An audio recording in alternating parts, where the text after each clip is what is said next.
Oh yeah, Eric, did you want to speak? I saw you unmuted earlier, so I didn't want to skip over you.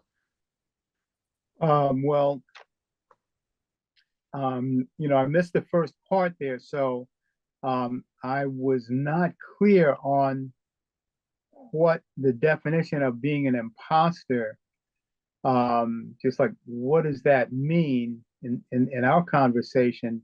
And I think I have a couple of imposter scenarios that and so far everything that I've heard, I'm had a very similar experience. I'm not shocked or surprised at what I'm hearing. Um, and I also think that since we have kind of a range, I think of years in service, I think we could really be kind of honest and clear about what we see and what we're dealing with, because in my view, the world of work has changed dramatically. And the way some of these companies are downsizing and reorienting themselves, this is no joke. This is a whole nother, it's not even a restructuring. It's more oppressive than restructuring. This is the entire dynamic is shifting and shifting dramatically. So for me, I'm really doing my best to just even figure out what's actually happening now. I mean, to me, it's that different. Well, Um, yeah, and the non-human, my ability to interact with robotics and with AI and with non-human interactions, this is something that is I've had trouble giving up the idea of privacy. I mean, this is just a different world that to be competitive in this world.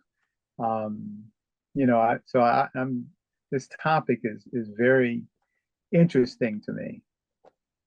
so out of curiosity, what type of work or what was? Well, most of my working life, I've worked in sales and sales management, working for large corporations that had small teams introducing new products. Okay, so for example, going back in the early days, I'm one of the people who helped bring Hershey's syrup into plastic containers when I was in packaging. I worked for Xerox when Xerox was financing cellular telephone systems in the early days of that. Then I worked with portable computers and then into software. And the last corporate job that I had was working with an organization that wanted to build out high-speed data into 91 locations in 16 states. And for the past few years, I've been doing consulting work, and I've been on boards of directors, and I'm on a board of directors right now that is volunteer. And I love what I'm doing. I'm just not getting paid for it. And so I'm learning more about how important these so-called soft skills are. And I hadn't really looked at myself from the point of view of my soft skills. Um, Whereas I do not feel that I'm competitive in the technology world. I don't see that I can compete there. I don't think that I offer value there. However, I do think I can offer substantial value as a team builder. I don't think I can demonstrate that I can pull together a team. I can demonstrate that I can communicate across cultures. I can there's certain soft things, but I'm not clear on whether I'm trying to fool myself that I'm doing this, or am I thinking that really isn't valuable? I'm like the woman who mentioned like Adobe. Do I need to?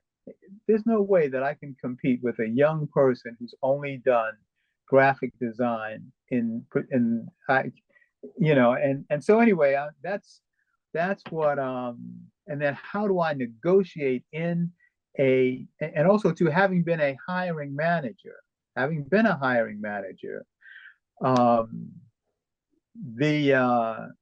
I've been on a couple of like reemployment, these type of webinars, and I don't think people really realize the games that are being played in order to get you to be paid less.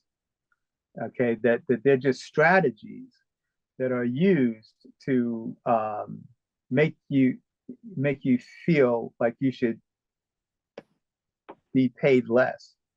There's judo going on, and now it's judo with the AI. I did not realize these applicant tracking systems are very well advanced. And just in closing, I had a conversation for about 5 minutes with a recruiter that it wasn't until about 5 minutes in I realized I wasn't talking to a human being. Oh my, That's what I said. wow. Yeah, because I'd asked for some information. I received the information, and part of the information said, if you want some additional information, call, I don't know, like Todd or something. There was a number there. And I called and I requested information, and they sent it. And then I got in there, if you have any more questions, call and I'll be happy to help. And so when I called, I said, oh, I got the information. It seemed very interesting. And I had a couple of questions. And this voice that I thought was a human being said, oh, wow, really great, Eric. Glad you called, and be happy to answer anything. And then I said, okay, well, I have this question. He said, no problem. We'll send you that information. And then I said, well, I was wondering about it. And they said, no problem. And then for some reason, I said, okay, could I have pepperoni on that pizza? And you know what Todd said? Is there anything else I can help you with? I'm not talking to a human being. Wow. I mean, that shocked me. So, I'm listening to the past couple conversations. I think that, for us, we've been out in the world long enough.